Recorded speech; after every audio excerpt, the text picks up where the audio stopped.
close of the first edition of the Sagarmatha Sambaad, which have just concluded with great success.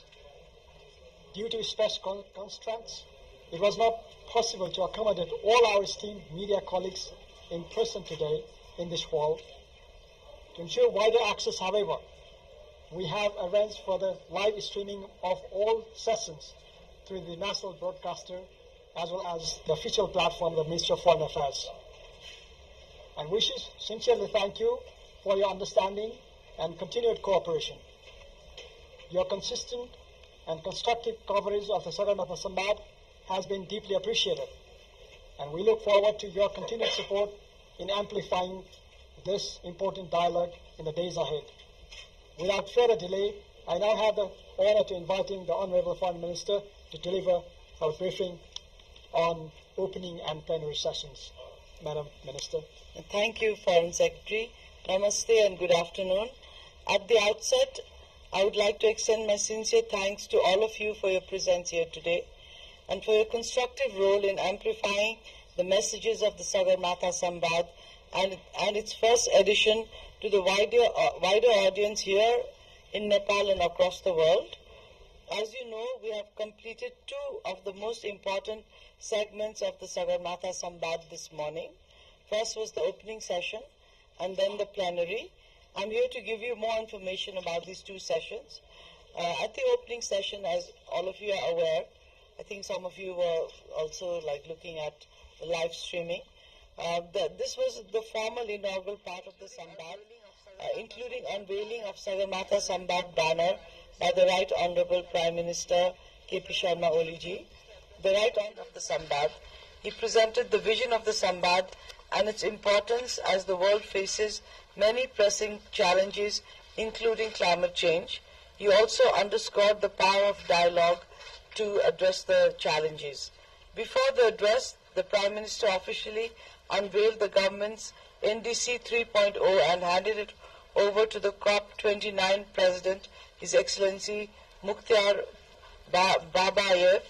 I welcome the distinguished guests, as you all saw, at our cherished homeland, where Sagarmatha as the resilience of hope rises, and where Lord Buddha was born, where the message of peace resonates. So I think these two have been always our main reference points for Nepalese, and this was the point that we wanted to put forward in front of the world, that our mountains are precious to us, not only because they are beautiful, because our whole life is also centered around the Himalayas, and the message of peace that we bring to the world through the birth of Buddha and his knowledge is also another thing that we wanted to highlight with this summit. At this summit, His Excellency Mr. Mukhtar Babayev, the COP29 presidency and representative of the President of the Republic of Azerbaijan on climate issues, delivered his keynote speech, which highlighted many dimensions of climate change, options and solutions required for addressing the impacts, including on mountains. And he also highlighted the key achievements that they were able to do, including the creation of a substantive fund, which he hopes to enhance in the days to come. Similarly, His Excellency Shri Bhupendra Yadav, Minister of Environment, Forest and Climate Change of the Government of India, addressed the session, highlighting many impacts of the climate change in the mountains and beyond. And he talked about partnerships and our shared not only geographical space, but also our cultural space and our space for existing together. Similarly, His Excellency Mr. Zhao Zi, Vice Chairman of the Standing Committee of the 14th National People's Congress of the People's Republic of China, addressed the session, underlining the severe impacts of climate change. He also shared with us the extraordinary work that China has been able to do in mitigating climate change and in also encouraging resilience of the people there. Similarly, United Nations Secretary General Mr. Antonio Guterres also addressed the session through a video message. He was very keen to be here, but because of this big exercise that is being undertaken on reform of the UN. He could not participate, and that is also why our UN ESCAP, the DG of the UN ESCAP, the Secretary General of the UN ESCAP also had to leave. But he is very committed, as you could see from his message, and is also very moved by what is happening in the Himalayas. So his message was very, very emotional, very strong, and we are very inspired by it. The opening session thus has successfully concluded by presenting these, by opening this important dialogue forum with all our major neighbors, with the chair of COP29, and with a message from Anton Guterres. Now I would also like to update you on the plenary session of the Sambaad. Following the format of international conferences, this session provided a platform for representatives of participating countries and international and regional organizations to express their views on the central theme of the Sambaad, and it was my pleasure to chair the session, as you all saw. Although 19 delegations, including 13 national and 6 on behalf of regional and international organizations, delivered their statements, altogether 19 delegations delivered their statements highlighting various aspects of climate change, mountain, and the future of humanity. Each delegation was allotted 5 minutes, but I'm not a very strict chairperson, as you saw. If somebody is really making a statement, then I like to listen. So, but they were all very conscientious, and I think some of them, I think the Bangladeshi secretary's advisor's statement was even poetic. So we had to listen, and I think they were all very good. So it was a very, really a pleasure and an honor to chair that session for me. The national delegations who delivered their statements included Bangladesh, Bhutan, Nepal, United Kingdom, United Arab Emirates, Japan, India, Qatar, Kyrgyzstan, Brazil, Egypt, Oman, and Pakistan. The international and regional organizations included the United Nations, the World Bank, ADB, SAARC, BIMSTEC, and ICIMOD. The delegations highlighted impacts of climate change on mountains and beyond, and also made calls for greater unity and solidarity behind this cause to safeguard our future. A lot of them also made commitments, and I was really touched to see and very encouraged to see the commitment from the Middle Eastern countries where there are no mountains, but I think they realize very strongly the fact that the whole world is one. So their commitment was also very encouraging for everyone in that room to hear. The event was also live streamed for your convenience. The statements made by everybody will be available on our website. Not all of them today, but as we receive them, we will put them on the website. Before I conclude, let me also briefly inform you about the upcoming sessions. So there will be parallel sessions.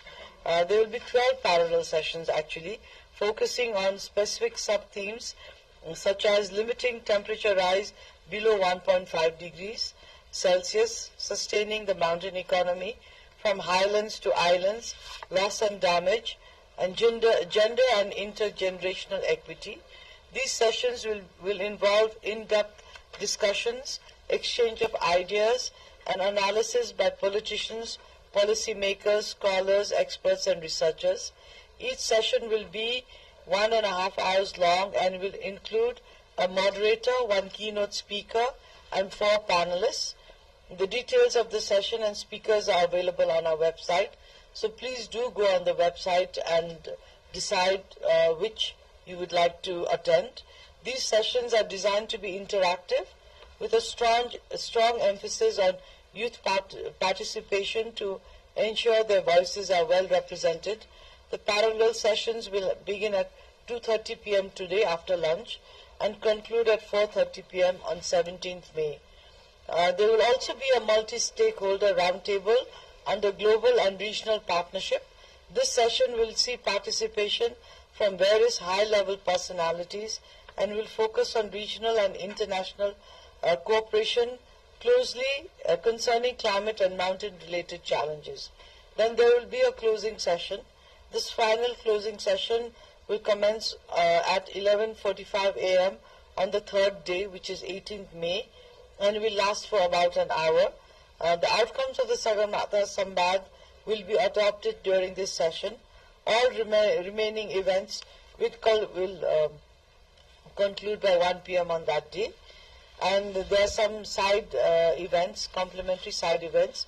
In addition to the 5 main events, the following side events will also been planned.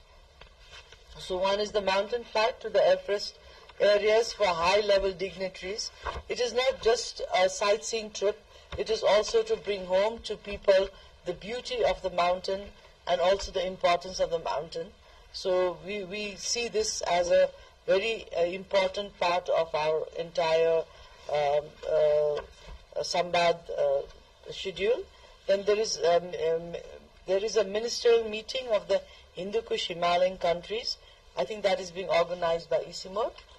Then we have an event on air pollution, which is being organized by ourselves, Nepal. And our government and ICIMOD as a partner. Then there's a pavilion on Article 6 of the Paris Agreement.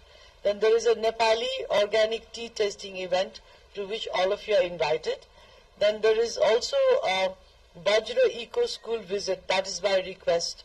This is a special school that has been operated and conducted along eco-friendly guidelines. So we have these details on the Sambaad's official website, so please do go there and explore it. Then there will be a number of sideline meetings. There will be a number of high-level foreign dignitaries attending the Sambaad, who will be calling upon is our Honorable Prime Minister, and also myself and also our Honorable Minister for Forest and Environment will also be holding a number of meetings. There might be other meetings also which I may not be aware of, but there are a number of delegations here who would like to take this opportunity to meet with various ministers from the Nepali government. All major, and for the media I would like to state that all major sessions of the Sambaad are being broadcasted live. Due to limited space, as you could see, we could not accommodate all media friends to be inside that hall, but we have been trying our best to give live feeds and follow our updates and updates on our website. As we started this historic platform today, we look forward to your continued support and cooperation in amplifying the messages of the Sambaad to a wider audience. And I also